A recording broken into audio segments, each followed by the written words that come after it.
ఎవరైనా నా దగ్గరకొచ్చి వే ప్రోటీన్ యూజ్ చేయాలా వద్దా అంటే నేను 99% వద్దనే చెప్తా. ఈవెన్ నా క్లయింట్స్‌కి గూడా నేను మాక్సిమం అవాయిడ్ చేపిచ్చి వాడనీయకుండానే ఉంటా. ఎందుకంటే మీరు మీ ప్రోటీన్ ఇంటేక్‌ని హోల్ ఫుడ్స్‌తో కవర్ చేయొచ్చు. ఈ వే ప్రోటీన్ ఎవరికంటే ఎక్కువ బయట తిరిగే వాళ్ళకి, లైక్ బిజినెస్ పీపుల్‌కి అండ్ ఎక్కువ జాబ్‌కి, ఆఫీస్‌కి ఎక్కువ టైం ఉండదు. ఎవరికైతే కుక్ చేసుకునే టైం అయితే ఉండదు గదా! వాళ్ళకి నేనైతే వే ప్రోటీన్ రికమెండ్ చేస్తా 100%. బట్ మాక్సిమం అవాయిడ్ చేయనీకే ట్రై చేస్తా. ఎందుకంటే హోల్ ఫుడ్స్‌తో ఎస్పెషల్లీ నాన్ వెజ్‌తో మీకు జూ న్యూట్రియంట్స్ గూడా ఎక్స్‌ట్రా లభిస్తాయి.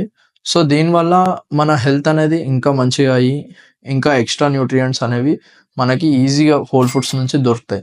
వే ప్రోటీన్‌తో మీకలా దొరకదు. ఒకవేళ మీకు టైం లేదు కుక్ చేసుకోనీకైతే వే ప్రోటీన్‌కెళ్ళండి. 100% సజెస్ట్ చేస్తాను. అండ్ మరిన్ని న్యూట్రిషన్ అండ్ ఎక్సర్‌సైజ్ వీడియోస్ కోసం చరణ్ ట్రైన్స్‌ని ఫాలో అవ్వడం మాత్రం మర్చిపోకండి. Thank you all.